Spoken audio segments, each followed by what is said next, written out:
Hello, good morning, good morning, good morning. Guess what?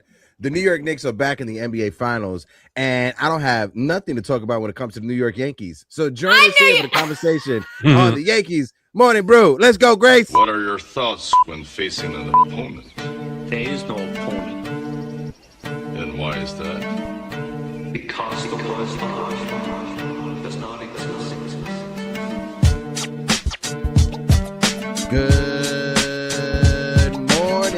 Good morning, Yankee universe, and welcome back to another episode of the Yankees Morning Brew. This Tuesday, May 26th. Like always, I'm your guy Hector, joined by the compañeros this morning. I got the lovely Grace Monroe and my guy, the Ace Avenue. Grace and Ace, I went to bed at 4:30 in the morning. I'm tired. How you doing? I was watching the Knicks, I support my friends, and I was thinking about Hector every time they showed what was it? Where the Rockettes dance, Radio City. They were showing Radio City and all the crowds outside, people getting arrested, climbing light poles, everything. I was like, oh Lord. I felt bad for that kid. I felt bad for that kid. I know, I felt bad. There was kids that did it like on the next lamppost and weren't arrested. Well, yeah. I mean, I don't know. What I'm like, surely his Knicks fan buddies will pull some money together and bail him out. But anyway, I knew you were going to do something mischievous with the cold open, Hector. As soon as Hector y'all, let me give you a little peek backstage. Hector's like, I got the cold open today, guys. Ace and I are like, okay, great. I just knew he was going to be like, welcome to Knicks Morning Brew. Something crazy. Ace, how are you? I'm doing good. Glad to be here. Happy for my New York brethren. Congratulations on 4 games away from the championship, and also belated Memorial Day to everybody out there. Yes. Appreciate those that served and made the ultimate sacrifice so we can do what we're doing here. We appreciate you guys, and we will never forget. Heck, I know you're tired though, but how you living? I'm living good. The New York Yankees decided to start winning again over the weekend. Garrett Cole came back. Aaron Judge had a walk-off home run. Anthony Volpe found the recipes for his auntie's chicken parmesans, and he's back to being Anthony Volpe. But before we get into any conversation when it comes to the New York Yankees, if you guys can, like always, hit that like button, hit that subscribe button. Make sure you guys go in the description of the video and subscribe to the Ace Avenue. The best Yankees watch-along on YouTube is done by my brother, the Ace Avenue. So let's do a little bit of the roll call before we continue. Shout out to my guy, Hector Ponce. My Tecayo is in the building. Hector, how you doing? Salute, salute, salute. Good morning. Uncle Theo Nosebleed section is here. Nosebleed, good morning. Our good friend Jonathan is in the building. How you doing, Jonathan? Jacob Petruzzi, one of the top moderators on the Tube of the U. Jacob, how are you doing? Good morning. John, the Beagle Dad, is in the building. Shout out to you, John, the Beagle Dad. The Real Bill podcast is in the building. Shout out to the Real Bill. Hope all as well. Salute, salute, salute. My guy, Mr. Jason 161, El Señor Uno is in the building. Jason, I hope all is well. Jason Dominguez, right. Desiree Conrad is in the building. Shout out to Desiree. I hope all is well. Hello, everyone. Hope everybody had a great weekend. Knicks are phenomenal. I'll be watching on my TV. Desiree, appreciate you for coming through this morning. Drew Nasty's in the building. You so nasty, Drew. How you doing? Good morning. Carol with a K is in the building. Nathaniel Crenshaw, good morning. Ace and Grace, who wants to take it first? Because I don't got shit to talk about when it comes to the champion. I mean, I'm happy to be here with y'all after an incredible win last night from not only the Knicks, but from the New York Yankees. All hope was pretty much lost going into that 9th inning. 1 out, and you're feeling like it's really over. But obviously, we came back and won after we came back and won the day before that. So 2 comeback wins in a row. Things are looking up, but more than the comeback wins, I think we need to go back for the first topic of the day, and we need to talk about Friday when my daddy Cole returned to us in the Bronx, and what a return it was. He looked incredible. Let's talk about Garrett Cole. Copy. I'll share his stat line from his first start on Friday. Thank you to the New York Post who have it up on their Twitter feed. For Garrett Cole on Friday, why is it not coming up? For Garrett Cole on Friday, 6 innings, 2 hits, and my lawyer's calling me, so Grace, handle it. Got My it. lawyer's calling. 6 innings pitched, 2 hits, 0 earned runs. Oh, sorry, 0 earned runs, 3 walks, and I think it was 2 strikeouts. So, yeah. So, Ace can tell y'all I was freaking out. I was screaming. I lost my voice by the 3rd inning. I was screaming so loud at my television. It was like Christmas morning. I couldn't have been happier to see Garrett Cole out there on the mound, just considering what a long road it has been for him to be able to return to the game that he loves, to the game he's been playing his whole life. Tommy John is not for the weak of heart, y'all. I mean, it is a year and a half of tough rehabilitation, recovery, and when your craft is so meticulous, like being a starting pitcher, just the smallest adjustment, the smallest calibration can affect so much. And we know Garrett Cole is such a perfectionist that I'm sure he's been so hard on himself getting back to form. But seeing the way that he was out there on Friday, oh my gosh, first of all, what a relief. What a absolute wow. What an absolute success for him and his family and their long journey to get back on the mound. But that aside,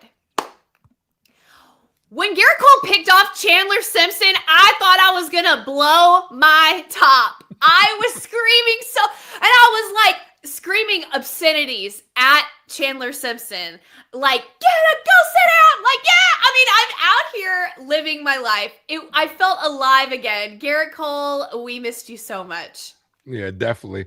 Real Bill, before we continue the conversation, thank you for becoming a member of Uptown Sports. We appreciate you. And Nosebleed Section, thank you for being a member for 8 months. Says the Ace does an awesome job. Watch along, sub up. Appreciate you. Yeah, Grace, I have a quote from the group chat. Someone said, I'm going to lose my voice. I've already literally yelled. My voice is literally suffering because I'm screaming so much. That was Grace Monroe, y'all. Great. You can't take me anywhere. Grace Monroe was ecstatic for Garrett Cole's return, as were we all. Garrett Cole absolutely looked phenomenal in his debut. Didn't get the run support that we liked, but 6 innings, 2 hits. The strikeouts weren't there, but you could see the velocity was there. There were a couple of times where he was ramping it up, no doubt. 3 walks, which is bound to happen when you first start back. No doubt. But Garrett Cole felt like the Garrett Cole of old. The New York Yankees, especially like you were talking about with Chandler Simpson, that was a big momentum shift right there.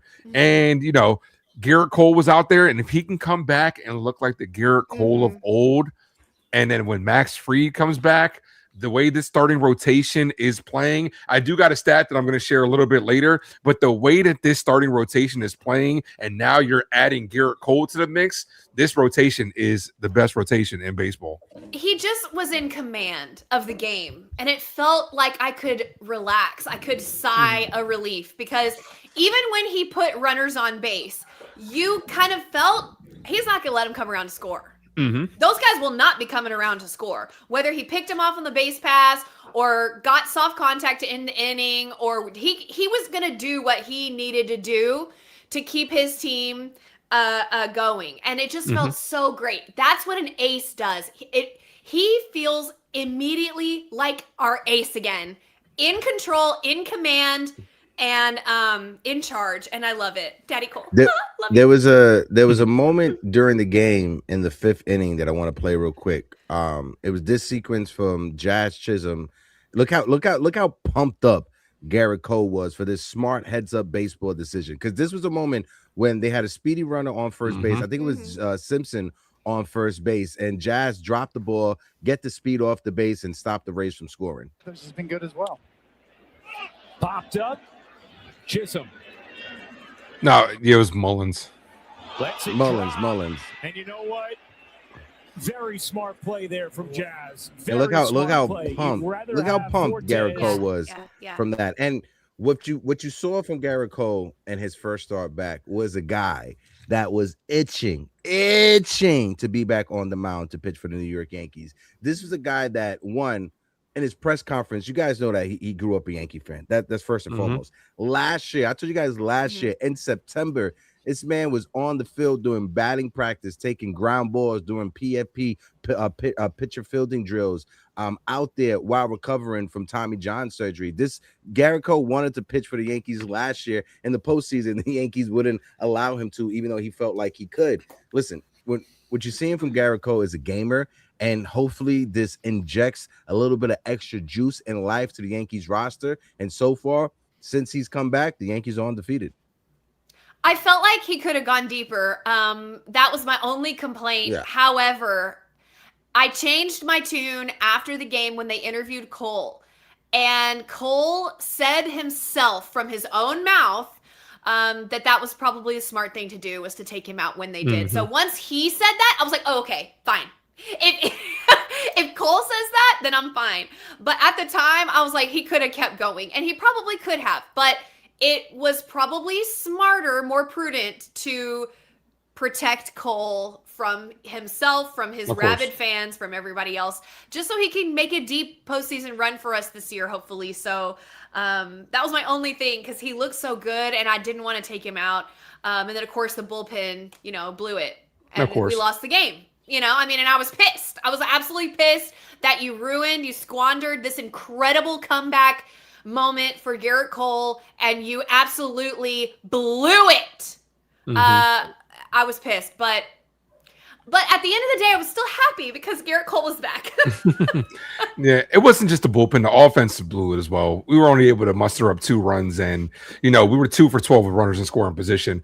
Yeah, it was just one of those games where the Rays, it was the perfect opportunity for them because Tim Hill induces soft contact, and they had that weird inning where the ball hit off of Tim Hill's glove and ricocheted in the center field. It was just a bunch of weird stuff going on. The Yankees ended up losing. Saturday we had the rainout day, which a lot of us needed. A lot of us took a big sigh of relief because we needed it for our mental health. Yeah. And I think it actually worked out in the Yankees' favor, to be honest with you, because I've said this a couple of times. We're going to face them again in the 4-game set for the second to last series of the season. And the Yankees normally tend to play better towards that last stretch heading into the playoffs. So that could be a good opportunity for us. That could be a godsend for us to either play catch up as we're 3.5 out or create some distance going into that latter season.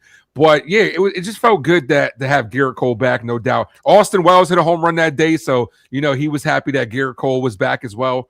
But yeah, the Yankees ended up ultimately losing that game, but we ended up getting this split on Sunday. The Sunday's game was very good. The pitching was phenomenal again. Ryan Weathers, once again, the weather was bad, but Ryan Weathers was actually really good.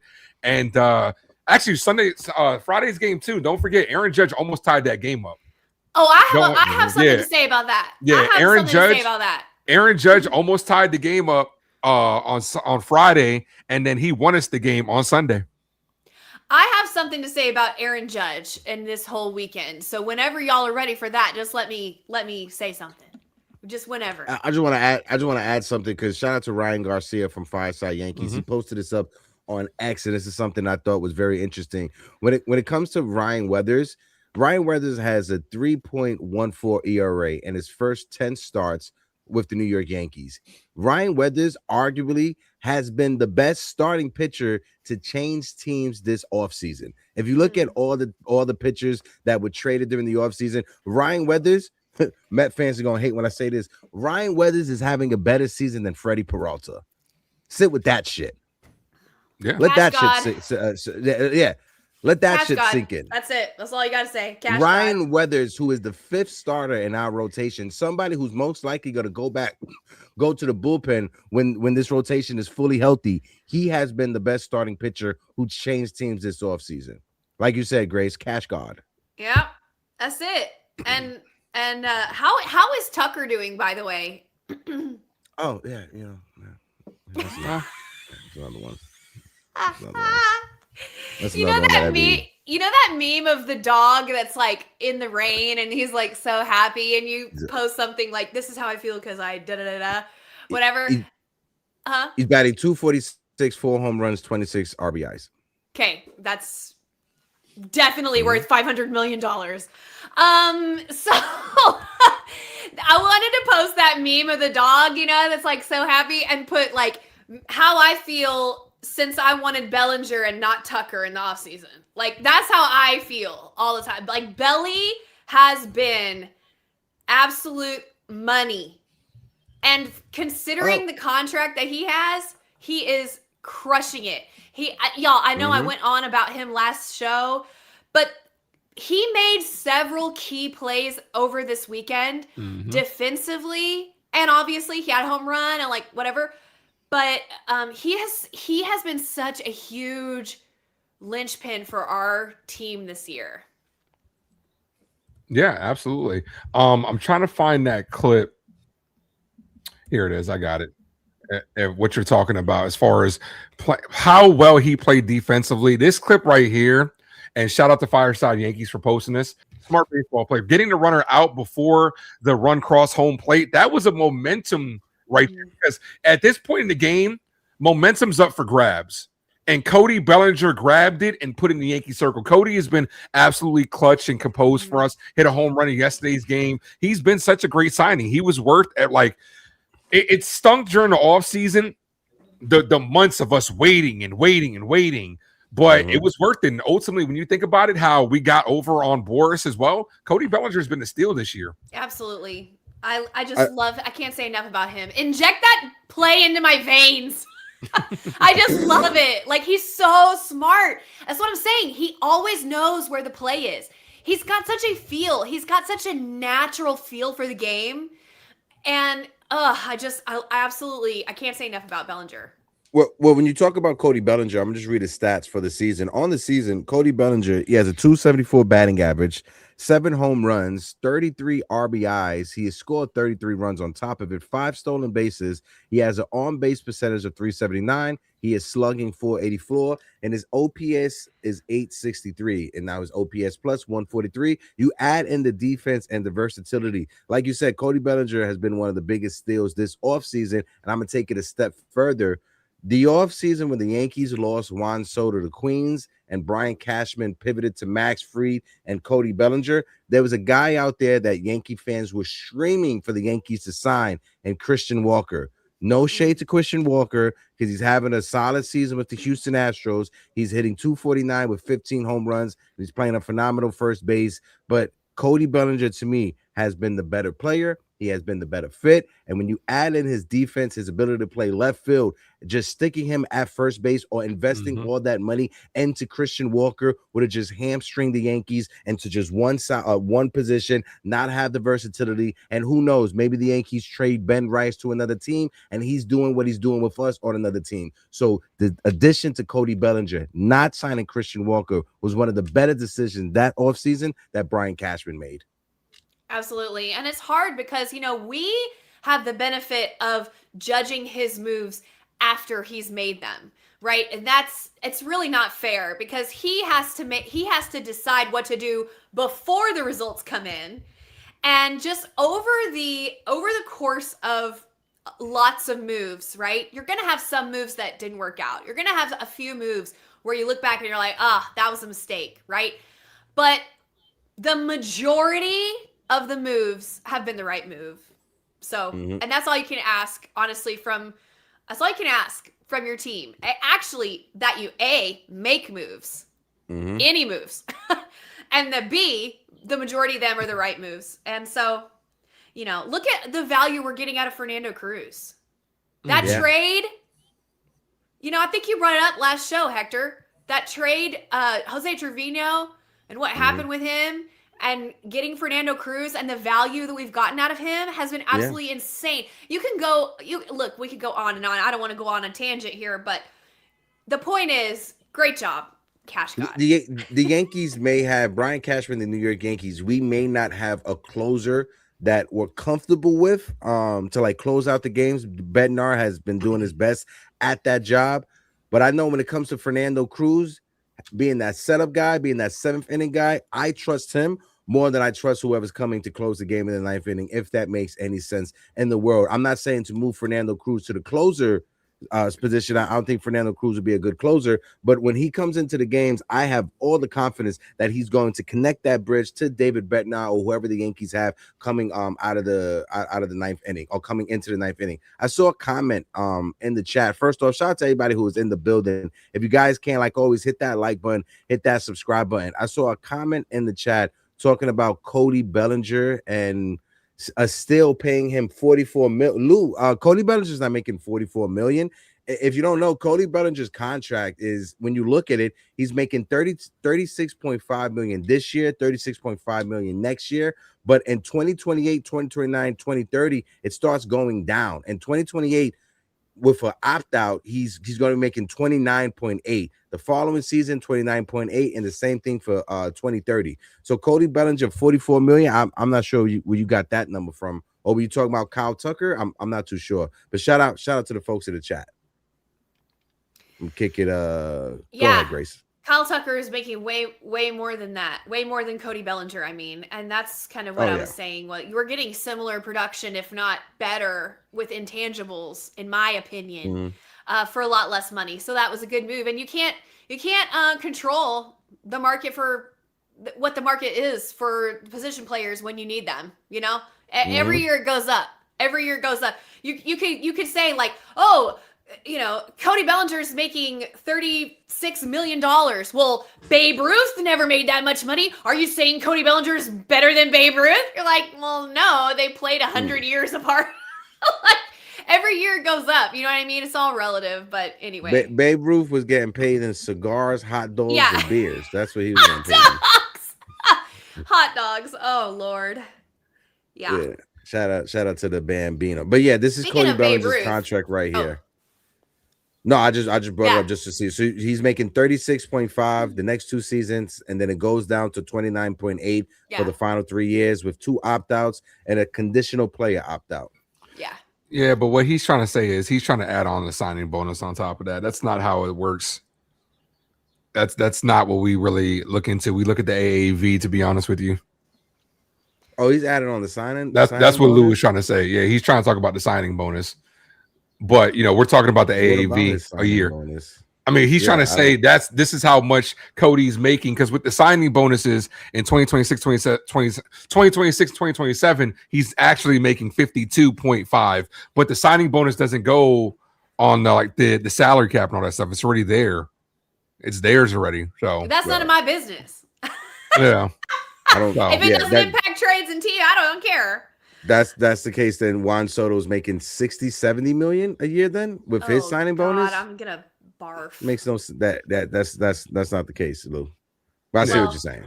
But I get what he's saying. But back to Cody Bellinger though. When it comes to Cody Bellinger, he just fits better than Kyle Tucker would have fit here. Like, look at yesterday's ball game. Because of his versatility, you had Ben Rice DHing.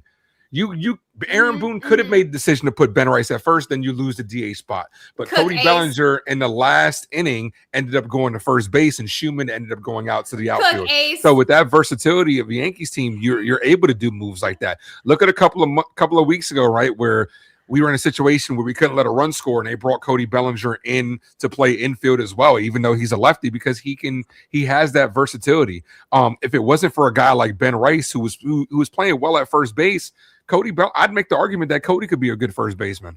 But, you know, his versatility that saves us. He's just a guy that has like every tool like in the kit that you need. You need a clutch base hit, he'll give you that contact bat. You need a home run, he's provided pop. He just hit his first home run on the road, but he's hitting really well in Yankee Stadium.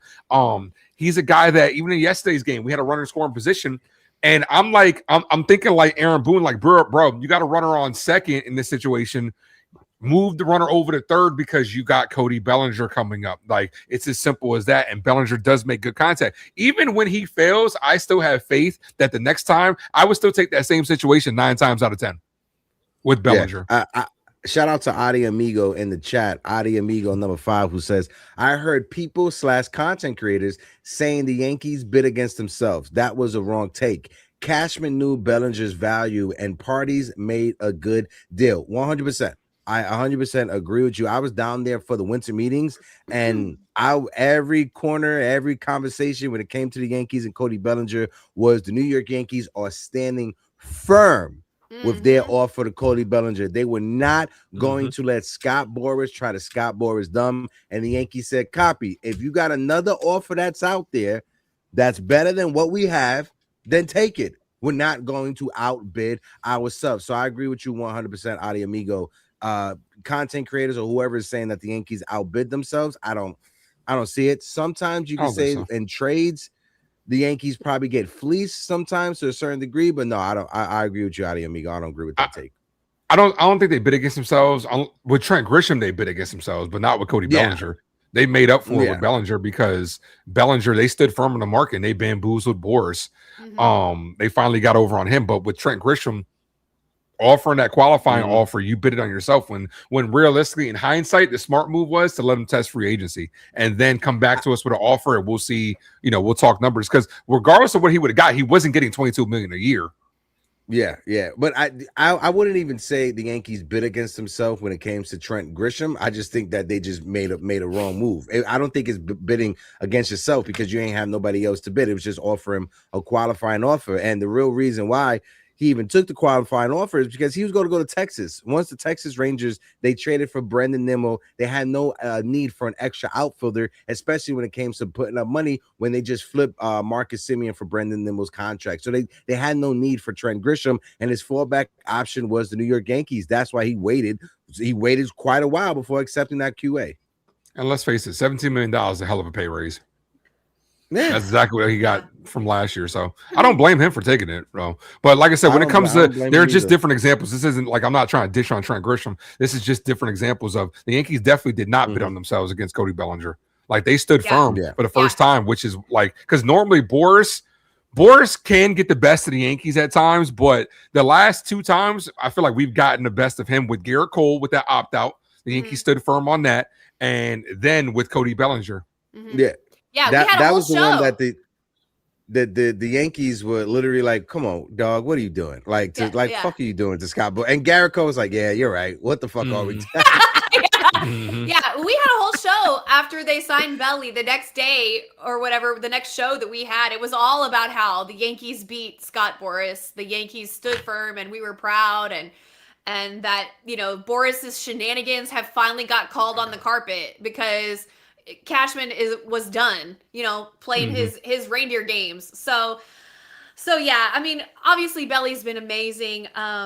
If you guys are ready to move on to Sunday's game, I have a little something that I want to say about Aaron Judge.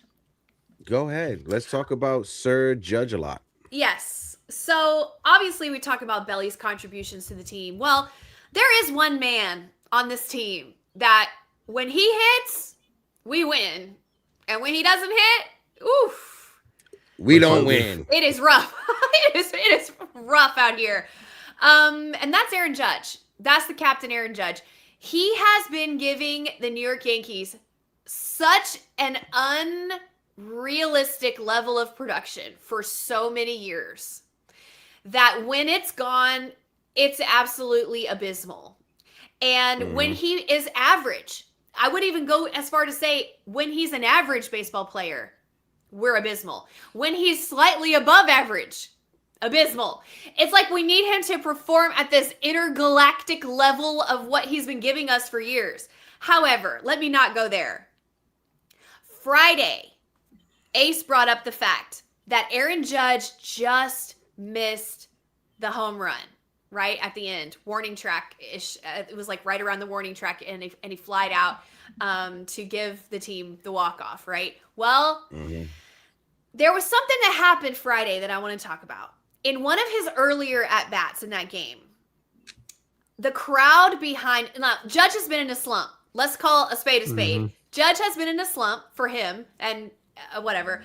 11 games without a homer or RBI, his career worst to the time, I think. Or was it 11? 11, 13. I think it was. Oh, 13. Thank you. 13 games, and that was the worst of his career. That's how spoiled we are.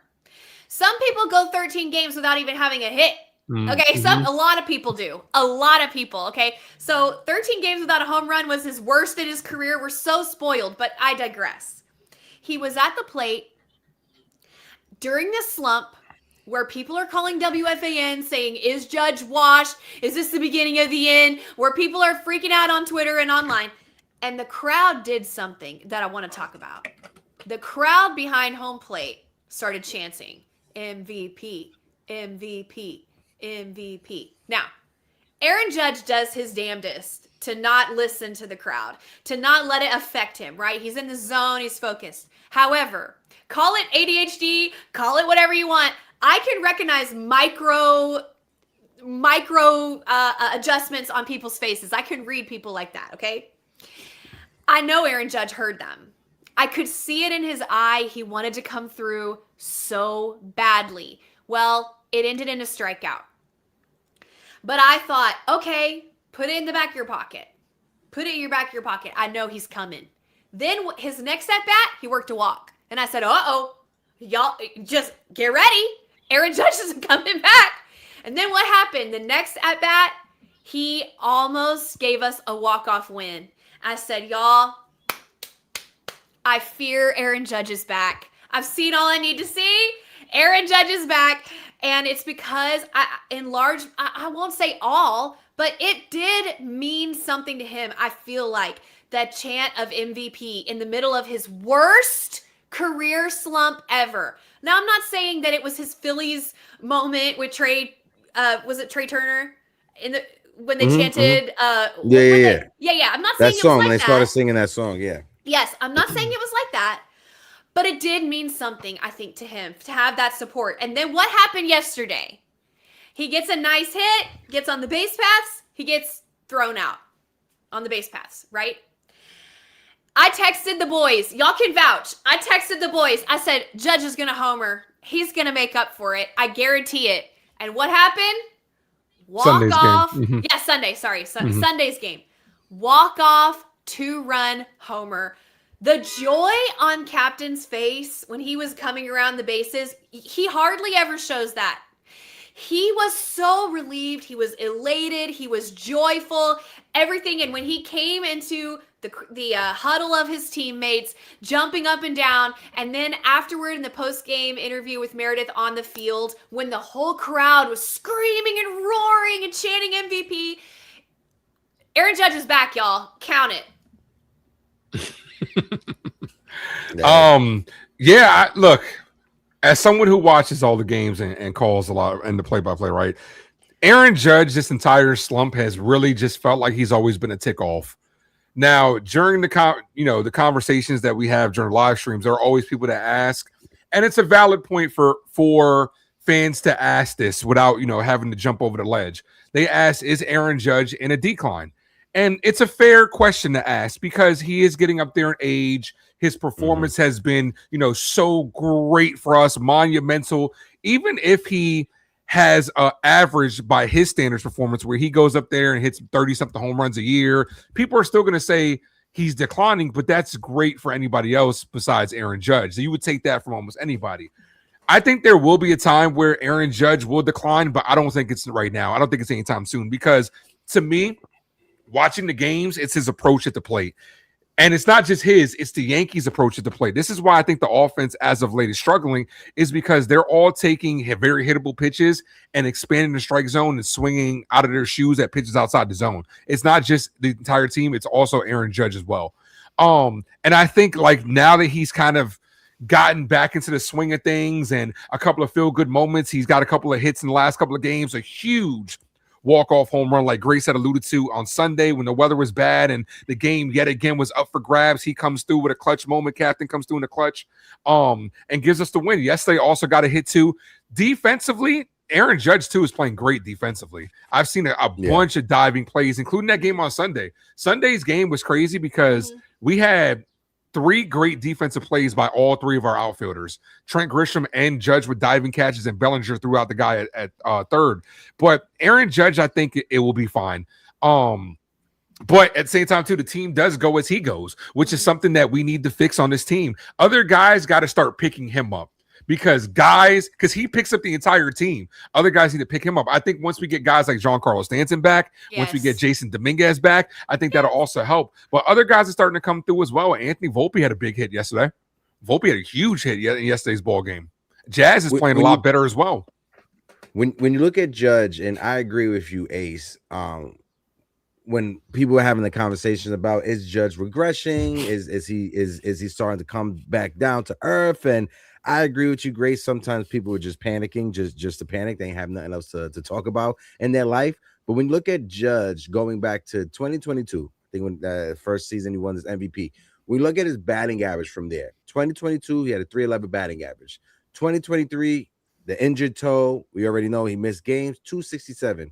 But in 2024 and 2025, 322, 331. This season, batting 250. Some fans were a bit worried, like, oh my God, this is not the superhero that we're used to from Aaron Judge. Since 2022, people put this in perspective, Aaron Judge is tied for the most high leverage home runs with 16 since 2022. So all these narratives and all these stories that people try to paint that Aaron Judge is not clutch, Aaron does in the postseason, he disappears. Yes, we want to see Aaron Judge perform better in the postseason, especially in October when it counts more. But to say during the regular season, Aaron Judge is not him, is not clutch, it's a lie. You can just look at the stats. The stats are just the proof right there. And sooner rather than later, baseball players, when they struggle, they revert to the back of their baseball cards. And that's what I always felt with Aaron Judge, that he will revert to what we've seen in 4 out of the past 5 seasons, dating back to 2022. I'm okay with the captain. I think the captain is going to be fine. To your point, Grace, when he was coming around home plate, when he was coming around third to home plate after hitting that walk-off home run, you just saw the excitement in his face. And this team rallies around Aaron Judge. And we know the adage. We know when Aaron Judge does not hit home runs, the Yankees don't score and the Yankees don't win games. We need Aaron Judge to be Aaron Judge if we expect to be in October. If we expect this team to be a 90-win team that's competing for a World Series, we need Aaron Judge to be Aaron Judge. Mm-hmm. Yep, absolutely. I mean, I just feel like, well, let me say also, speaking of people who are who might be in the twilight of their career, Paul Goldschmidt is gold. Paul Goldschmidt, y'all, yesterday. Goldie. Okay, so we're talking about yesterday's game. If you want to talk about yesterday's game, we need to give credit to Paul Goldschmidt, who got on base in the bottom of the ninth. Wait, yeah, no, top of the ninth. Mm-hmm. In the top of the ninth and started that rally. Mm-hmm. It was Paul Goldschmidt. Broken bat, beat out the infield single, fire me up, Unc. He started it. Obviously, Schumann came in for him, pinch runner, and then Jazz got on, and then obviously Volpe did what he did, not taking anything away from Anthony Volpe, which I'm sure we'll get into talking about him.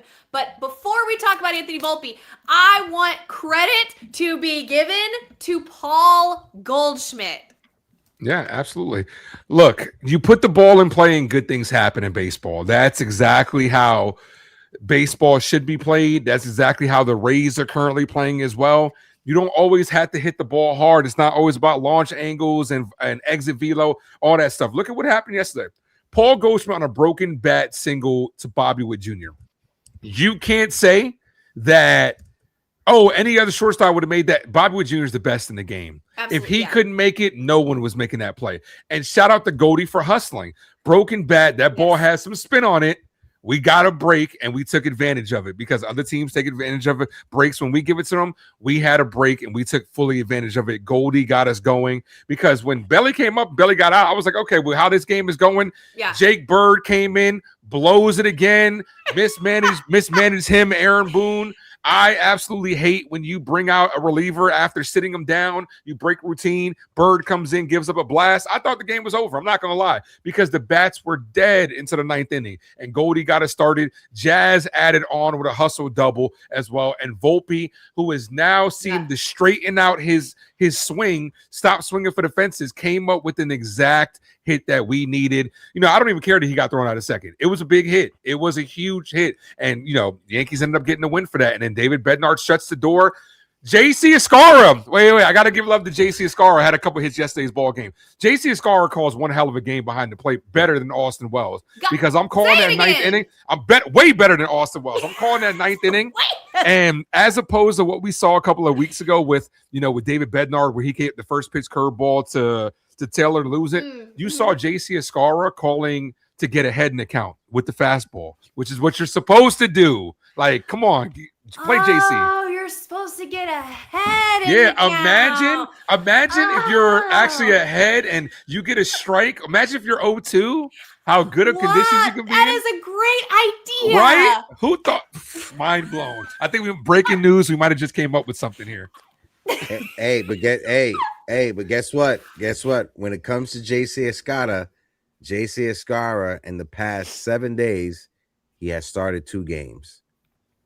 Good. Maybe we'll You go called him on out, the Hector. You called trajectory that he's going to be getting more chances to start on a regular day basis. Because I said it, I'm calling Aaron Boone's bluff. If Aaron Boone believes that JC Escara is a top 15 catcher in Major League Baseball with the struggles that you're seeing out of Austin Wells, let's see JC Escara get everyday play time for about a week and a half, maybe 2 weeks, to see what he could give you at the plate. Because JC Escara, for those you don't know, this is a guy that when he plays in the winter ball, granted different levels of competition, JC Escara won a batting title in the Winter League. JC Escara leads and hits in the Winter League. So when it comes to JC Escara, he's not somebody who's just playing in some random ass beer league, softball league, and he's hitting home runs. No, this is a guy who's playing in winter ball and who has showed he he can compete at a high level when it comes to his bat. Just give him a week or two and see what you got. Because the struggles you're getting from Austin Wells, he can't be worse than that. Yeah. Shout out to COAA as well with a $4.99 super chat helping us keep the lights on. Talking about Aaron Judge, he says he set such a high bar that even if he hits 40 home runs, that's still bad for some. Absolutely, double A, 100%, 100% double A. Absolutely. But what I love Paul Goldschmidt. This is not a knock on him. I think we can all agree he's in the end-ish of his career, and he's doing an incredible job. What I want to say about him is, when you're regressing as a player, you lose your power, right? Paul Goldschmidt can still pop one every once in a while, but he used to be a big-time slugger. He used to have a lot more power. Now he's got that warning track power. And yeah, he can hit a home run every once in a while. I'm not saying he can't anymore, but the power that he used to have has dialed way back. So what has he done? He's changed his approach. He now, pokes hits here or there through the infield, wherever. He reads where the infielders are set up, and he takes the ball wherever he needs to take it. He contributes to the team in so many other ways that he is so smart as a veteran baseball player, as an aging athlete, okay? And I'm not saying anything bad about him. I love him. This is not a slam or an insult. That's not what we're seeing from Aaron Judge, okay? We're not seeing that type of loss of power. We're not seeing the same type. You don't even have to go any further than to look on our own team to see what it looks like as an aging veteran, smart baseball player who's losing certain parts of his game, as opposed to a guy who's just in a slump. That's what Aaron Judge was. So I just want to throw that out there for everybody, because although we are all on Judge regression watch, because we know that's going to, we're like Captain Hook listening for the alligator TikTok, okay? You know what I'm talking about? Peter Pan. Yeah. Okay, thank God. Okay, I'm out here on a limb.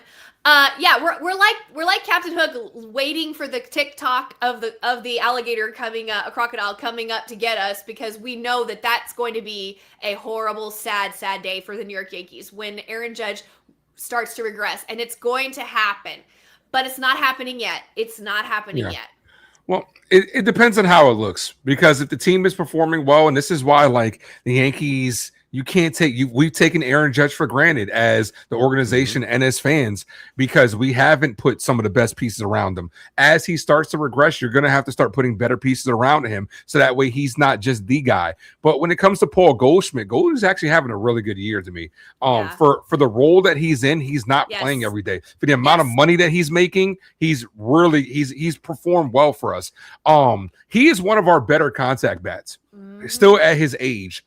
Belly, Goldie, and Caballero are our 3 best contact bats, in my opinion. There are guys that if you need it's the little things that those 3 guys do. You get a leadoff double. What are they trying to do? Hit the ball to the right side to move the runner over to third when they're struggling. That's the little things that you do in baseball. Not trying to go up there and pull everything and end up popping out or striking out. They're trying to do the little things. And Goldie, even though his body might be regressing and you can see it like when he's running out there, you can see it sometimes like he's not – the one thing I've noticed, he's not stretching as much as he used to in the past because there's been a couple of instances where it's a bang-bang play. I'm like, Goldie, you got to stretch for that. And I'm thinking this guy's kind of up there in age. He might not be able to get up if he stretches too far. But yeah, when it comes down to that, it's like you gotta adjust. It's like what basketball players do, right? After a while, your athleticism is going to go, but then you got to work on other aspects of your game. You got to do something differently to help contribute to the team and wins. I just want to point out, because I saw some, maybe a few people in the chat saying, why don't the Yankees trade for Jose Trevino? Well, this is why. In 11 games, Jose Trevino is batting 138 for the Cincinnati Reds. That's why the New York Yankees aren't going to trade for Jose Trevino. And there was a question in the comment section. Hector, what's Austin Wells batting in 11 games? Well, like 30. You know, I'm not good at math, but I know it's less than 138. Let me see. Because I only remember him having 1 hit, and it was a home run. Austin Wells is actually batting 165. He's actually batting higher and better than Jose Trevino. Should I apologize? Yeah. I don't want us to get a catcher that's actually worse than the problem that we have right now offensively at that position. But when it comes to like trading and what the Yankees should do, and I know we're going to touch on Anthony Volpe because he had a solid game yesterday and he's had a solid past week since coming back up. But LI Yankee King put this in the chat and he said, why would the Yankees trade for Skubal when we need offensive players and bullpen arms, and Skubal is going to be a free agent? Is a free agent to be. I see what he's saying. When you look at the market, when you look at teams that are out of it right now, there is no real big offensive bat that's going to be available at the trade deadline. There is no midseason Yoenis Cespedes that helped the Mets get to the World Series. There is no midseason trade that's out there that's going to boost your lineup. That there's no player that's really available out there from the offensive side of the bat as of right now on May 26th. Anything can happen in a span of 30 days. Anything can happen. What I am going to say is if Tarik Skubal is available, there's reports that the top teams that are going to be bidding for him obviously are going to be the Dodgers, the Blue Jays, the San Diego Padres, and the New York Yankees. If it comes down to prospects, if it comes down to a team's need, I'm putting my money on him getting traded to the Toronto Blue Jays or San Diego Padres. That's where I'm putting it. Not the Yankees, not the Dodgers. But if there's a scenario that the Yankees can trade for Tarik Skubal as a rental, buy in on him low. You don't have to give up as many prospects as you had to at the beginning of the season or before the season in spring training or back in January. If you could buy low on Tarik Skubal and add him to your starting rotation, it's a conversation to entertain. I'm not saying you go out there and you make that a priority because the priority for the New York Yankees should be the bullpen. But if Tarik Skubal is available for the low, if you're Brian Cashman, if you don't pick up that phone call just to inquire about what's going on over there, that's front office negligence. That's front office malfeasance. Yeah, I'm all for strengthening the strength because I'm with that, but it's going to cost you for Tarik Skubal for half a year, not even a whole year, for half a year. I could see Eli's point. There are other needs. If you told me you added Skubal along with fixing other needs, then I could be for it. But if that's the only move, then no, I'm out on it. Yeah, because you said bullpen's priority when it comes to the outside market. I'm gonna say this. I think some of our bullpen issues can be fixed internally before we have to go externally for it. But you got to give these guys an opportunity. Give Giovanni Cruz a real shot. You can't tell me he's not better than Jake Bird and half the guys we got up there, right? When Fried comes back, Ryan Weathers undeservedly will probably go back to the bullpen. He's played phenomenal as a starter. Either him or Warren are going back to the bullpen. That'll help. Bring up somebody like LeGrand Hay as well, hard thrower. That'll help as well. You can even put ERC in that situation. So I think our bullpen I would like to see it try to fix internally now before the deadline. But a move that I would make right now is a move that I've been in love with for a couple of years and is now starting to gain steam. Adley Rutschman. I would hit a Baltimore for Adley Rutschman. Oof. Me personally, I am in love with the switch hitting catcher. Anything you get from the catching position this year will be better than what we got. Rutschman currently on the year, 254, 7 home runs, 35 hits at 803 OPS. Bro, that's Hall of Fame levels compared to what we currently got. Yeah. Personally, I would make that move, but it would be costly because you would have to trade with the Orioles.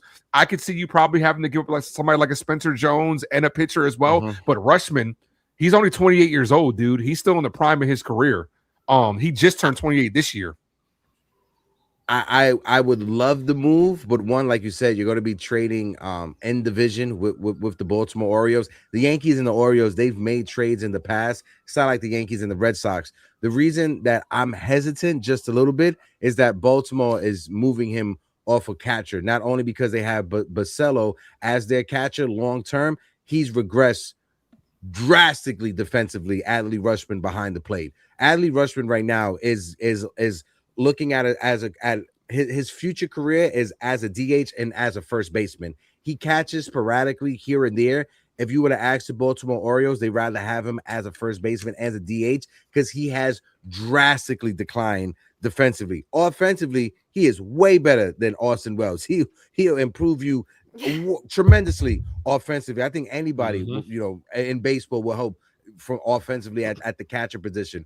I'm just worried at Adley Rutschman's ability to call the game, his defensive ability behind the plate, because he has fallen off drastically. Adley Rutschman was supposed to be when he was a prospect, he was a Hall of Fame trajectory prospect, right? That's what everyone's talking about. Adley Rutschman. He got injured. He had some nasty injuries in his career, and when you look at his defensive metrics, that's the only reason why I pause, because his career, his future is as a DH, as a first baseman, not as a catcher. Go ahead, Chris. I was just gonna say he's still gunned our asses out on the base paths, though. Yeah, I would take average defensive play if you're given the offensive stability he's not average, that he's given. But that's the thing, he's not average. He's below average defensively. But something's got to give though. It's the same situation that the Yankees had with that they currently have with Ryan McMahon. Ryan McMahon's giving you great defense, nothing offensively. You put Jose Caballero at third, he's going to give you offensively, but you're going to fall back defensively. We can't have it all. So you got to kind of pick and choose. You kind of got to pick and choose. What are you going to do? I'd rather take the offensive hole and the defense at that. Like I can live with Ryan McMahon's piss poor play at third base and not having a piss poor catcher defensively behind the plate.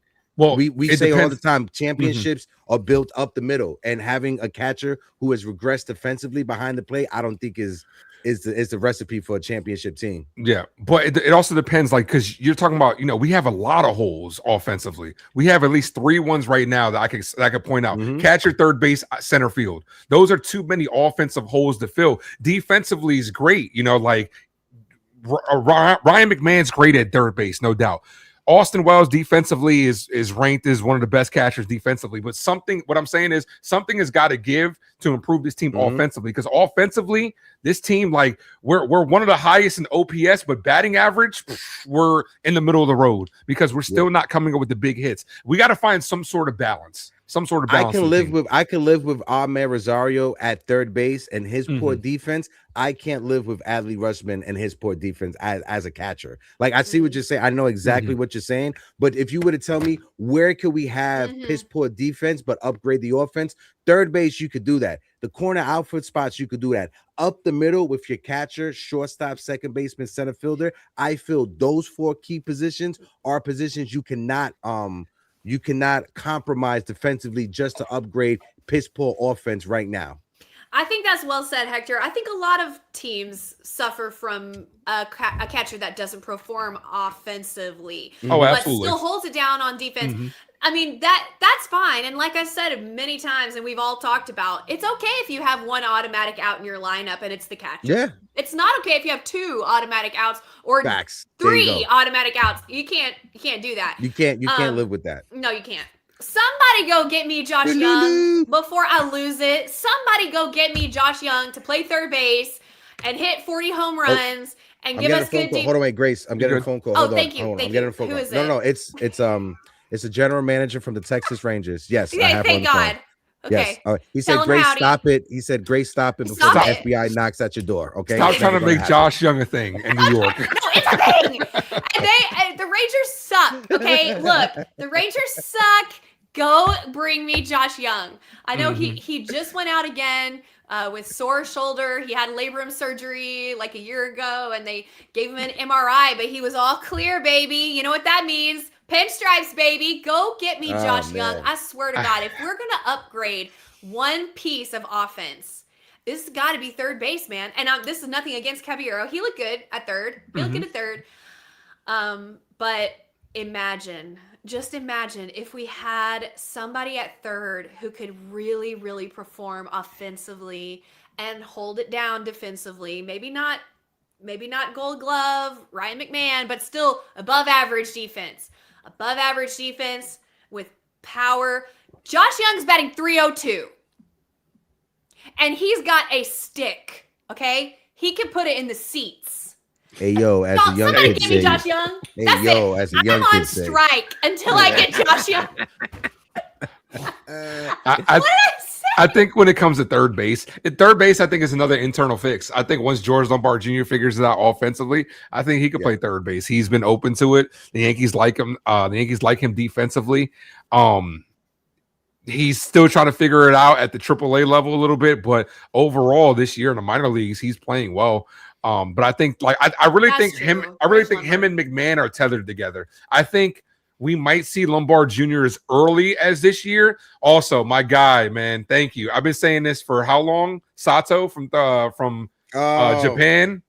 I would take Sato in a second, but it just depends. That's a whole different conversation. Now I'm so happy you brought that up. Hey, matter of fact, just pin that shit. Pin that shit, and I will come back to it. Okay, yeah, I gotta say it. Because I got something juicy for that. Okay, yeah. All right, so George Lombard Jr. I think could be caught up as early as this year. I just think him and McMahon are tied together. Like ultimately, we'll see what happens when it comes to that. But yeah, the Yankees have holes offensively, but we got to figure it out, and we just have to. We're already at Memorial Day. Memorial Day is like the first stepping point where everybody's like, okay, who is this team really? And we've seen a lot of ups and downs from the Yankees so far this season. If you replace Ryan McMahon, who's making what, like $18 million or something like that? I think 16. 18? Is it 16? Okay. I'm not sure. Not entirely. Yeah. Okay, little less than 20 million. If you DFA him or something, you let him go, you eat that salary, but you call up somebody like George Lombard who's effectively free. You can ride that. I mean, that's like no tea, right? You can absorb that and be fine with it. If you go out and trade or acquire a guy who's going to cost you another 10 million, 15 million, whatever, that's not really going to happen. So I think that's a great point that you bring up, Ace. If the Yankees are going to have to eat the salary of the third baseman, Ryan McMahon, then replacing that, keeping value there defensively, possibly more offense, and costing way less money is much more palatable than going out and acquiring another price tag player. They're probably not going to do that, right? So that makes a lot of sense. Speaking of DFAing, did you guys see that DJ LeMahieu is coaching a team? Oh yeah, I saw that. And did you see that Glaber threw out the first pitch at the game? No, I didn't. Glaber. Wow, that's awesome. It was really sweet, you guys. I That's kind of had a awesome. little tear for the past. I got it up right here. So DJ LeMahieu, he made the jump to coaching, serving as the field manager for the Royal Oak Leprechauns in the Northwood League. Shout out to DJ LeMahieu.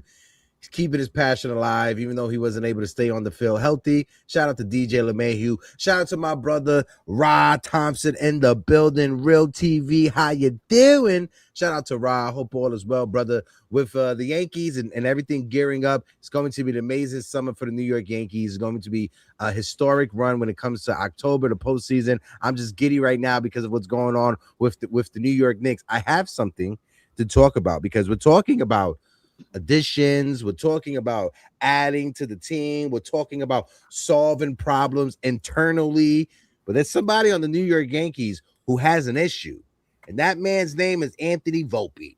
Because since being called back up by the New York Yankees, Anthony Volpe, aka the Chicken Parmesan Hero, his WRC plus is 122. He has a 412 on base percentage. He is walking 23.5% of the time, and he has an F4 of 0.3. Anthony Volpe, El Calzone, how you doing? The Italian stallion and Filipino king is back, Grace. I think he has more RBIs than Wells already, Yeah. and more WAR than Wells already. In like Filipino 10 days, king. he's doing better than Wells all year. So anyway, Yeah. not to pile on Wells, but I will.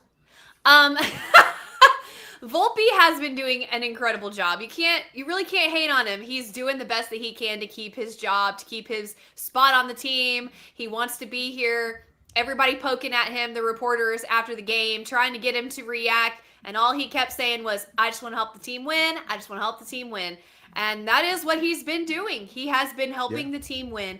If they continue to deploy him in the right spots, move Caballero back and forth, and keep him in the right spots as well, I have no problem with him staying on the team for now. It'll be interesting to see who gets the demotion when Stanton returns, when Jason Dominguez returns, because Schumann has also put up some incredible stats for himself in his smallish sample size, and the ways that he is used. He has been putting up numbers as well. So it's gonna be a tough little moment there. I'm very interested to see what is going to happen. But for right now, I'm very happy for Anthony Volpe and all his success. And I think it's fair to say we are in the Volpe-sance. Yes. Yeah. Yes. It is going to be now. It is going to be interesting because, like you said, situational Schumann. Schumann's played well in the situations that he's got thrown into, no doubt. But he'll probably get the call down when Stanton comes back, and when Dominguez comes back is really going to be telling ultimately. Volpe's played well. Unfortunately, Grace, he has one less RBI than Austin Wells. Oh, well. Wells has 6. Volpe has 5. Darn it. That's and crazy. Volpe's had like 30. No, it's fucking gross. Volpe's had 20. Crazy.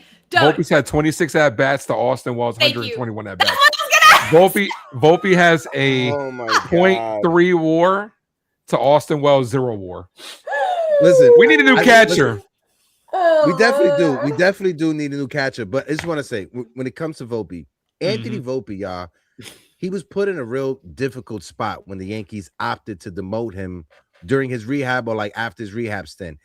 But Anthony Volpe handled it the right way. He didn't pout. He didn't have an outburst on social media. He took his demotion the right way. When he was during the post-game press conference, Grace, you brought it up with the reporters and what they said to him, and they asked him, like, how do you feel about, like, not getting the everyday job when Caballero comes back? Anthony Volpe answered it perfectly. I can only control what's in front of me. And by God, has that young man controlled what's in front of him? Anthony Volpe has come up, and like I said, when you look at his numbers, I'm just getting his stats real quick off the top of my head. Anthony Volpe stats. My computer is messing up. Anthony Volpe, since coming up, I know he's just batting 231, but the at-bats are better. He is drawing more walks. He is getting on base. The defense has some question marks here or there, but you still like his aggressiveness, him on the base pass. Anthony Volpe, not saying he is the definite answer for the New York Yankees at shortstop, but right now, him and Caballero, they're making noise. And this is what you want. We've all said it with Anthony Volpe. He never had any competition behind him. He never had somebody waiting that's putting that fire on his ass. Caballero put that fire on that ass, and you're getting the results from Volpe. One less RBI than Austin Wells. Not just him. Jeez. Not just him. And 100 less at bats. Almost 100 less at bats. Not just Caballero lighting the fire under his ass.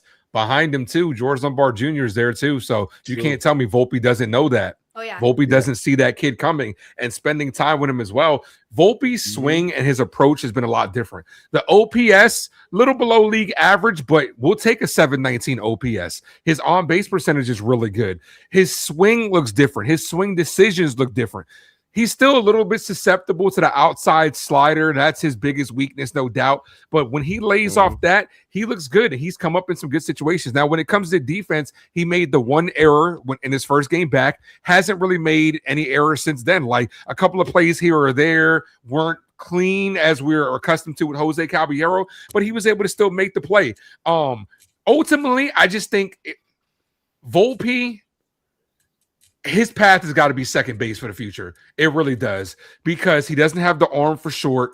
He's very, like, when you watch him, he's still a little tentative when it comes to shortstops. He's not as aggressive, and I hate to compare him to Bob Wood Jr. because Bob Wood Jr. is the best in the game. But when you see how Bob Wood Jr. goes out and get it, like a play yesterday, you see Volpe end up playing it safer a little bit. You don't have the arm strength to play it safer, dude. You can get that at second base. I'm just saying, I'm not saying he's a bad shortstop, but I think he'll be a better second baseman. The future could be him at second and Lombard Jr. at short, and maybe a guy that maybe we'll talk about, Sato at third. Maybe that could be the future of the New York Yankees. I wanna just bring something up real quick, and I'll kick it over to the lovely Grace Monroe. In the month of May, do you guys know who are top 5 for the New York Yankees in WRC plus? Cody Bellinger is leading the Yankees for the month of May with a 191 WRC plus. Jazz got to be up there. Paul Goldschmidt, it's second with a 158 WRC plus. Jazz Chisholm is third with a 142 WRC plus. Aaron Judge is fourth. With a 133 WRC plus. And check this out. Anthony Volpe is fifth with a 122 WRC plus for the month of May. How you doing? How you like that? Wow. Those are incredible numbers. Now, we've said with Volpe, what you're doing is nice. We want to see it for more than a week. Right? Yeah, exactly. We've said as a collective, it's kind of been more than a week. And I'm liking what I'm saying. Yeah. Do you remember when we would always say that Volpe needs a rest? We would always say he performs markedly better after he has a day off, after he has a rest. And we were calling for him to get more days off last year. And year before that, we were saying every time he has a rest, he comes back and he performs for a while until he gets tired again and it falls off again. Maybe this style of deploying him versus left-handed pitching, putting Caballero at third for left-handed pitching, and letting Volpe get the start there, and then having rest versus right-handed pitching coming up is going to be exactly what the doctor ordered to get Volpe back in a nice, consistent swing. Not literal swing, but the swing of rhythm. Swing of things, because we have noticed that about him in the past, and now he is going to get more days off, more regular days off, a little bit more time on the bench. And with the competition on the field, like you guys said, from Caballero, and also the competition behind the scenes coming from Lombard Jr., this could be a recipe to really see some success from Anthony Volpe. And I would love that. I would love that to happen. Yeah. Yeah, no doubt.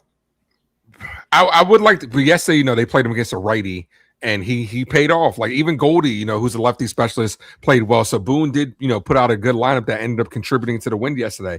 You're going to have more of that. You're going to have more of the other guys stepping up, because like TC still says, the offense is still terrible. Yeah, but guys just got to step up, man.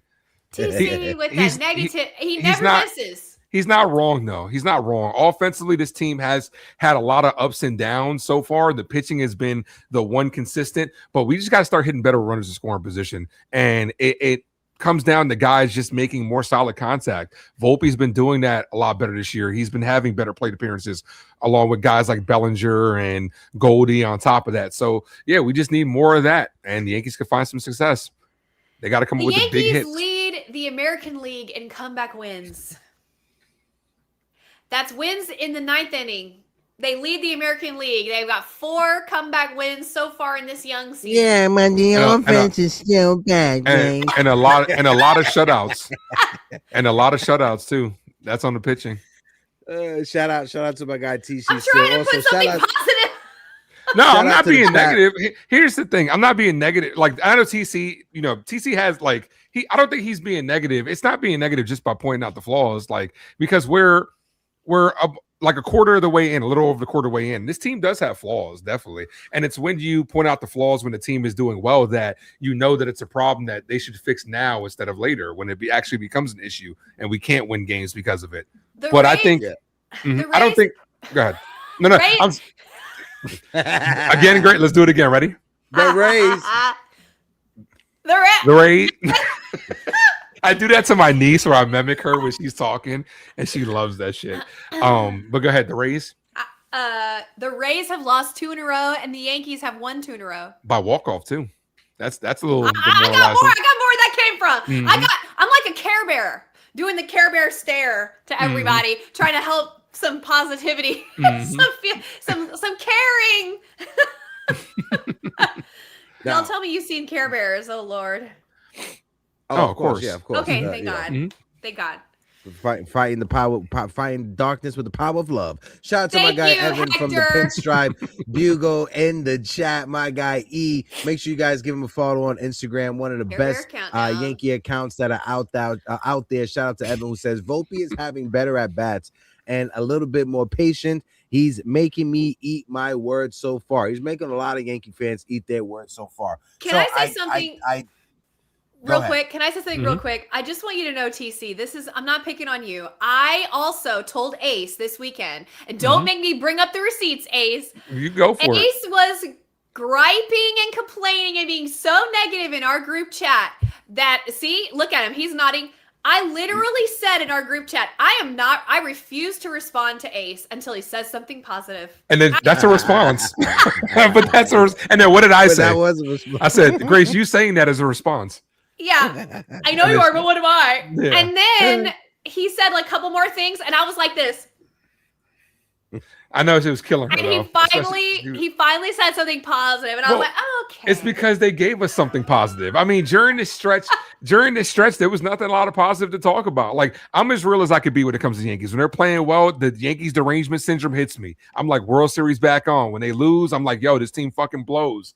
But the stretch that we just went through, I said it, May and August are going to be tough schedules. And we went through the gauntlet, like getting swept by the Brewers, losing bad series to the Orioles and the Mets, tying the Blue Jays was kind of just put me in a little bit of no man's land because I'm like, okay, if we would have, it's just how it looked, how we won the first 2, but then lost the second 2. So I'm kind of still in the same boat of we got to wait and see versus that team. And then Tampa, that day off came at the right time. We definitely needed that extra day off because this team was gassed emotionally going through that gauntlet. And then it's home cooking when you play in Kansas City. It's a team that you do play better than we're hitting the road versus Oakland. So when a team is playing well, people tend to lean more towards the positive. But when they're playing bad, it happens. Now to get into the juiciness, because we teased it just a little bit. Ace, you touched on it. Jason's brought it up in the chat when he's talking about the Yankees are scouting the third baseman from Japan for 2027. I'm keeping an eye out for this guy, and he's talking about Tarik Sato. If I mispronounce the name, I definitely apologize for that. I remember last year when I was at the winter meetings. You guys remember when I was at the winter meetings? You guys remember? You guys in the chat, you guys remember? And I was talking to some members of the Japanese media that I respect tremendously. And I put this tweet out, right? I put this tweet out after talking to a few Japanese members of media. The feeling I got from them is the Yankees are not in play on any of the Japanese players coming over to the States, but anything can change over the next few weeks before the signing deadline. 315 interactions, and then I got 36 people calling me stupid that I don't know what the fuck I'm talking about. But then when I was right, it was crickets. Motherfuckers disappeared. Everybody was quiet. A couple of the same people, not all of them, because I already saw a couple of them over the past week, that I saw during the Yankees game when I was there during the Yankees Toronto series, spoke to a couple of them, and they said the Yankees are all in on Sato. The same people that said the Yankees are not in, this is going to be a long shot. They're really no realistic chance of them signing Murakami or any of the other players, Okamoto coming over, or the same folks saying that, yeah, the Yankees are all in when it comes to Sato. Not saying that the Yankees are going to sign him, but keep him on the radar. And if you guys are asking, I would say do your research, go and get some information when it comes to Sato. Sato came originally into the MPB as a corner outfielder with tremendous defense. His defense transitioned perfectly to third base. He's won a Gold Glove at third base as well. So not only is this a bat for the lineup who can pop 40 home runs, 30 to 40 home runs, this is a guy that's going to play elite defense at third base. So just keep that on your radar, Yankee fans. Yeah. It definitely feels different now because of what's the guy's name? The guy that we got from Chicago. That it kind of ties into, and he's been with them. Driving force behind the team's push to be major player in Japan. Naro Masamoto. I might be saying that wrong. Not Masamoto, who they got from the Cubs to join the Yankees organization, is a guy Masamoto. is a guy that has tied the Cubs to a lot of Japanese players, and he came to us this year. So it feels like it's more feasible now than it has been in years past. And Sato is a big name. Sato is a guy that a lot of people think is the next star, and he's playing very well. This year for Japan, he's hitting 381 with 12 home runs so far, but 381 is crazy. And it's a guy that if you want to get back into the Japanese market, which the Yankees have kind of dipped their toe in it the last couple of years, but we've, due to other sources, like, obviously everybody wanted to go to the Dodgers. Yankees just haven't been able to bring in that person like a Yamamoto or Sasaki or anything. But I think this is a guy that could definitely come over here. Like last year, you definitely saw the first time that Japanese players weren't just going to the Dodgers, and Imai and Murakami. Murakami's having a good year. Imai, not so much, but maybe Terry Sato is the next guy to come over, and maybe he's the next Japanese player for the New York Yankees. Yeah, and when you look at his numbers, right, the strikeout numbers are high. 163 strikeouts last year, but he had 40 home runs, right?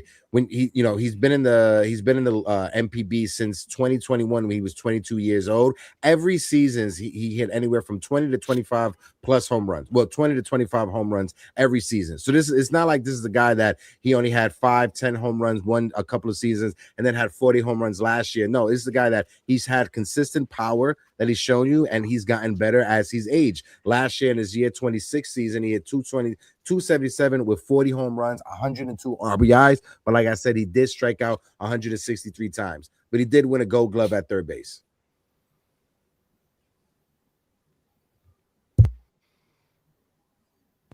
Very awkward pause. Anybody want to take it? I thought Grace was about to say something. She's shaking her head like, nope, just agreeing. Just it'd be good to get back into the Japanese market. And if it's a guy that can come over here and provide some pop, I mean, the strikeouts are up there, no doubt, but we'd have to see how he ultimately plays here at third base. But I would love to get back into the Japanese market. It's more money in the pockets of the Yankees as well. It's a whole new market. But this is the thing also too, like when the one concern that everybody had about Murakami was, could he hit the fastball? I mean, could he hit velocity? And his batting average is 235, but he has 18 home runs. His power plays over here in the big leagues. 18 home runs with a 235 batting average, and what is his rookie year as well. This is his rookie year in the big leagues. So you can expect that batting average, it should get better as he gets more comfortable and as he gets more used to American pitching over here in the big leagues. He's on a short term, right? 2 year? 3 year. 3 year. Yeah. So he'll re-enter the market sooner rather than later, 3 3 years will be here before you know it, and he'll have proven himself. It'll be a little bit different tune for if he keeps on the trajectory he's on now. It'll be a different tune when he hits free agency again with MLB experience and stats to back it up. Oh yeah. That whole notion, like, because remember, it kind of came out of nowhere where everybody's like, oh, he can hit a fastball. Like, okay. Yeah, he's got 2 years left, this year and the next year, and then he's a free agent. But that kind of just came out of nowhere where people were just like, he can't hit a fastball, blah, blah, blah, blah. Like, okay, we got to see it. We got to see what happens. And it is, we don't know how these Japanese players will play over here. I'm always more concerned with the pitching than I am the hitting, because the pitchers are on what, six-man rotation over there. They're not used to the 5-mans over here. Look at Kodai Senga. Kodai Senga is a pitcher that for the Mets that came over here, went to a 5-man rotation. He just can't get it right. Man. The Mets are a whole horse of a different color. Whole nother mess. Horse of a different color. I've never heard that one. What? That's a whole conversation for another day, brother. But this is the one thing I want to say when it comes to the Yankees and when it comes to the roster that we currently have on May 26th. I expect that the holes that we have aren't holes when September comes around. Like post trade deadline, I think a lot of our issues, like Ace said, can be solved internally when it comes to promoting guys like LeGrand Hay to the bullpen. When Max Fried comes back, you move Ryan Weathers to the bullpen. So a lot of our issues with our bullpen can be solved internally, just like with some of our position players, depending on if George Lombard Jr. can figure it out at third base. I mean, at AAA. And if he can figure out over the next month, that gives the Yankees an option for third base at the big league level. If he doesn't figure it out, I do think the Yankees would try to go externally and try to shop for a bat. Who that bat is, I just don't know. That it's not going to be Houston, and Houston's not going to trade with us. So you can take that thought out your mind. So we're not getting Yordan Alvarez. No, definitely not getting Alvarez. Definitely. And with John and a lot of the Yankees' issues is Giancarlo Stanton and his health. If Giancarlo Stanton is healthy, you have an extra power righty bat that's a DH that you could just put behind Judge and Cody Bellinger and Ben Rice. It's just not having Giancarlo Stanton really hurts the Yankees lineup. Yeah. I would be interested to see what are the stats when Giancarlo's healthy. What's the team production versus when he's on the IL, and what's the team production? Oh, it's bad. Like they show the stats all the time where this is the Yankees record when Giancarlo Stanton's out. A lot of times we're just barely above 500. I know they do it like small sample sizes, like within the season, but I mean like over his career at the Yankees. I wonder what I bet his contribution is bigger than people even realize. He is such a big part of the team. He means so much, and he actually contributes so much, even just in the DH role. But hopefully we'll hear some good news. He's having imaging done this week, and if everything goes well, he will be on a track to return sooner rather than later. Hopefully, just everybody keep your fingers crossed that we get Giancarlo going within about 2 weeks. That would be great. Yeah. Can't believe there's some people out there that want to trade or cut Giancarlo Stanton. That's crazy to me. So there's only one person. There's only one person that does that. Yeah. But when it comes to New York Yankees, like I said, we're at Memorial Day, so I want to know what you guys' thoughts are when it comes to this team overall, because this is like the first measuring stick. This team is good. Does it have issues? Absolutely. This team will make the playoffs when it comes down to it. The AL is so bad right now. I'm looking at the AL. We are 32-22, 10 games over 500. We're at the top of the wild card. The next team behind us is the White Sox. They're 1 game over 500. Outside of that, everybody's under 500. Jeez. Everybody.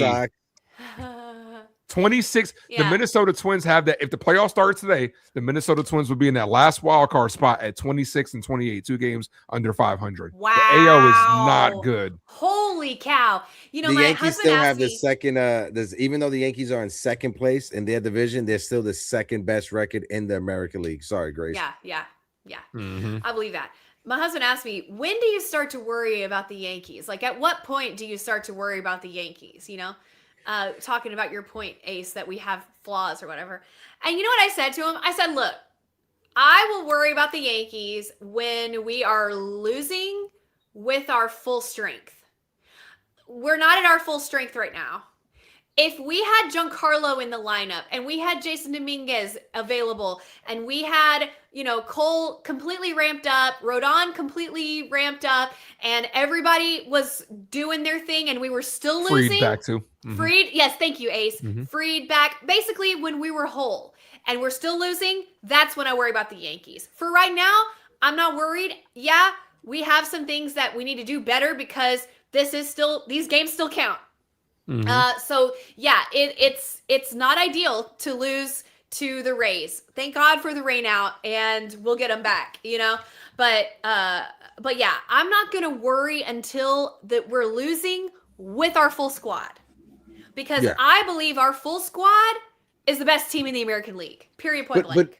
But even I agree. I see exactly what you're saying, Grace. Even with the holes that the Yankees have. The hole behind the plate at catcher, the black hole at third base when it comes to Ryan McMahon's bat, the struggles that Jazz Chisholm had to start the season, he's figured it out. Even with all of that, the bullpen issues, the Yankees still have the second best record in the American League. We are still just 3.5 games behind the Tampa Bay Rays. Exactly. With all those holes, with all those issues, with all those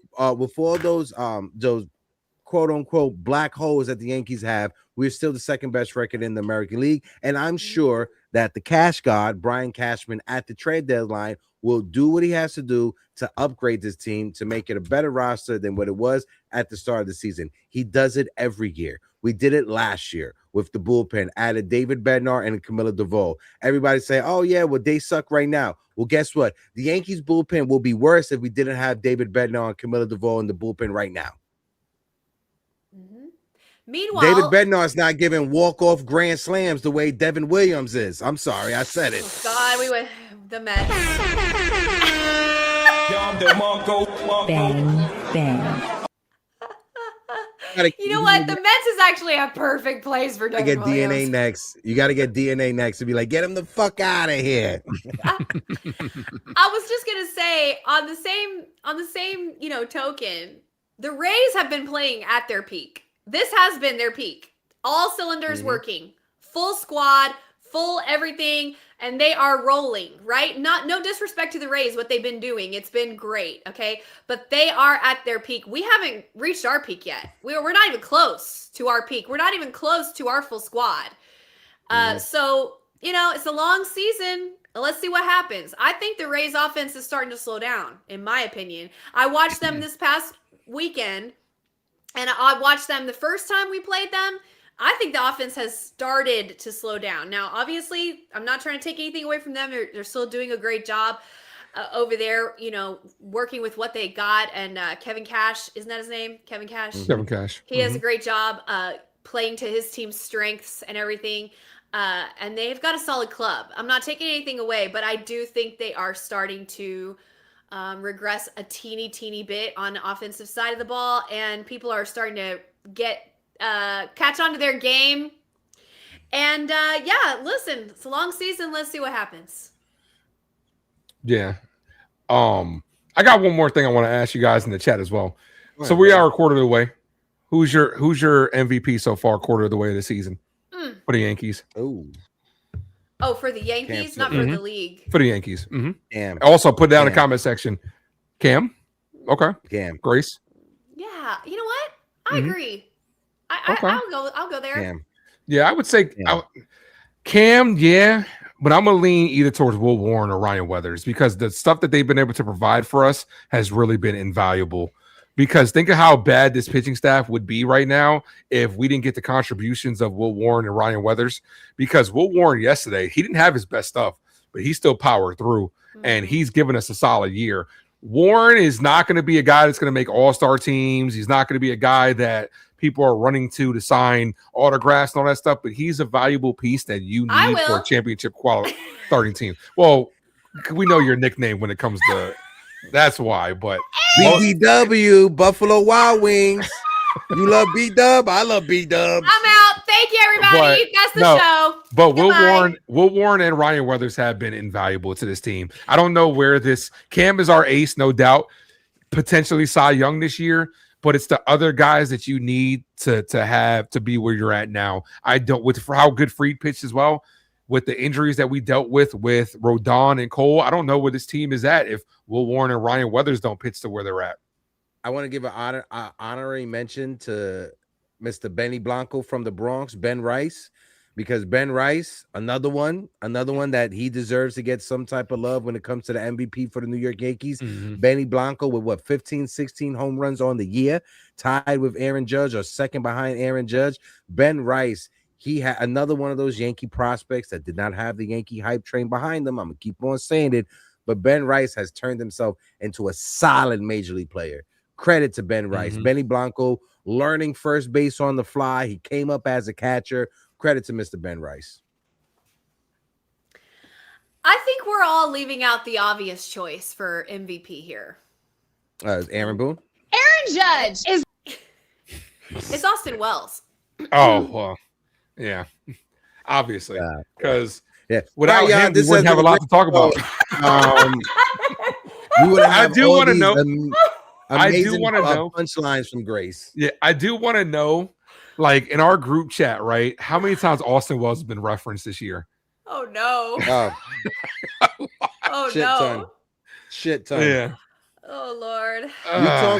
We talk more about Austin Wells in our group chat than we talk about our significant others in the group chat. That's how much we talk about Austin Wells.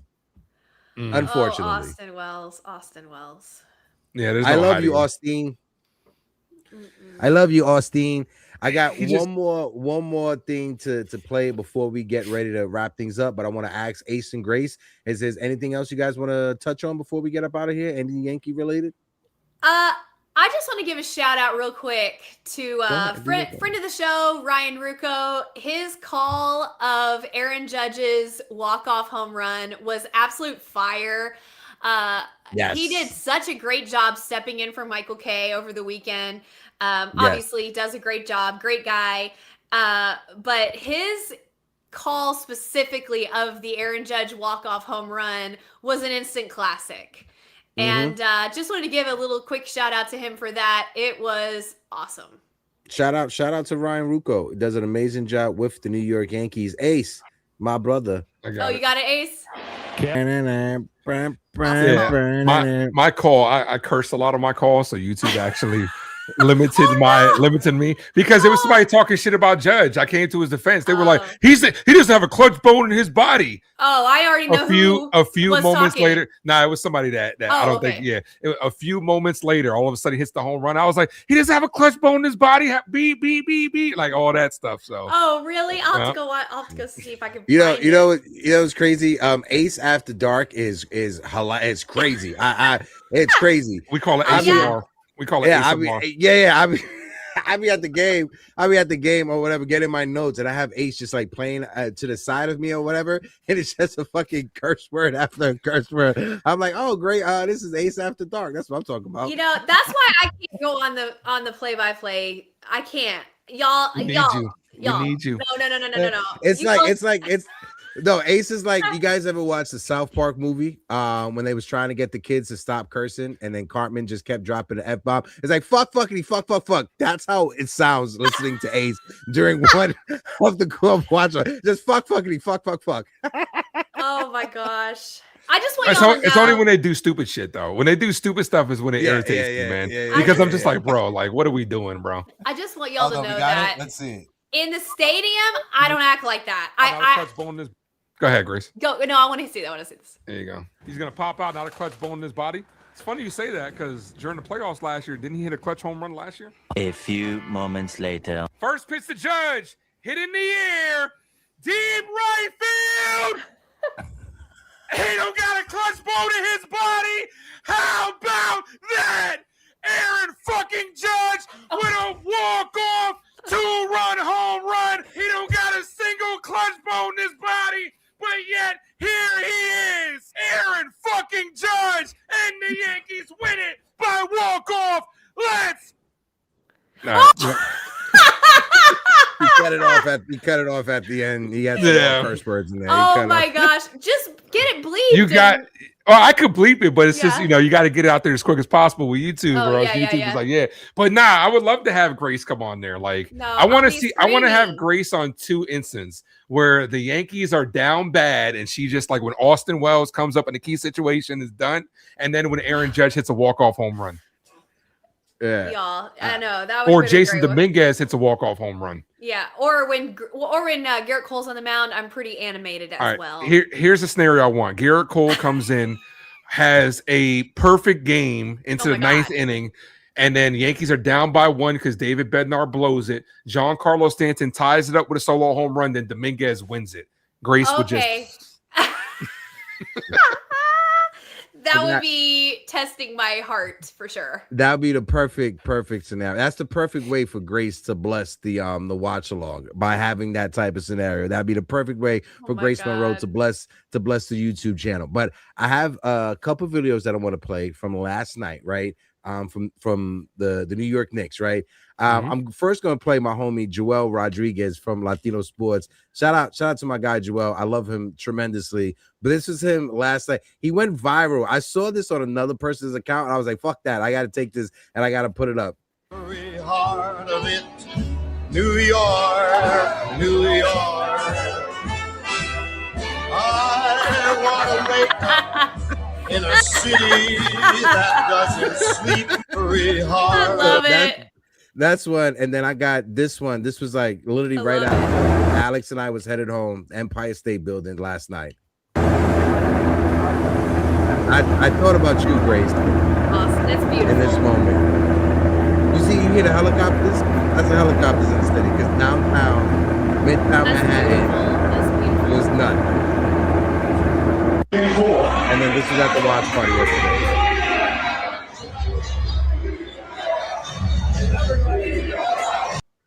It was packed. We had a security guard there, and we needed it because we had so many people trying to come in. Yeah. But it was a good time. Ever since you told me, I told you OG is my favorite. And you said OG is the Cody Bellinger of the Knicks.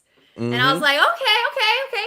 And now every time OG makes a good play or does something great or does an amazing pass or whatever, my husband goes, "There goes Cody Bellinger." Yeah.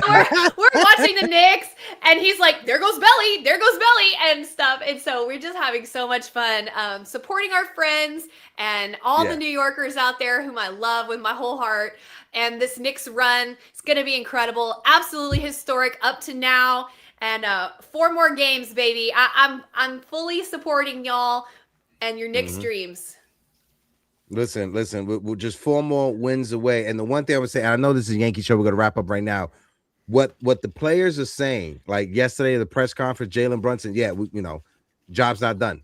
The mentality of, none to celebrate. Like Carl Anthony Towns after the game told the reporters, we have no beer, we have no champagne, we have nothing to celebrate in the locker room because the job's not done. We're not here to celebrate.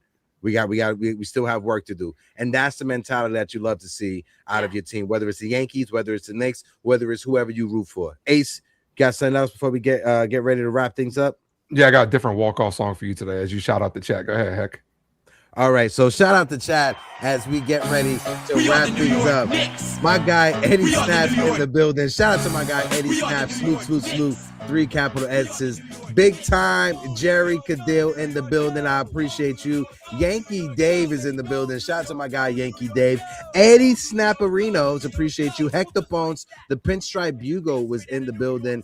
Ollie 8529 is in the building. Shout out to Ollie Oxenfree. Movie Mania Nick is in the building. Theo Nosebleed section was in the building. Shout out to Nosebleed. 161 Jason from the River Ave is in the building. Jacob Petruzzi, Desiree Conrad. If there's anybody else that I forgot to mention your name, my brother Delulu Yankee fan in the building. All you Yankee fans, all you Knick fans, if you're in New York, get excited because things are going good. The Yankees are playing good. The Knicks are playing good. And it's a tremendous time. Grace, say bye to the people. Bye.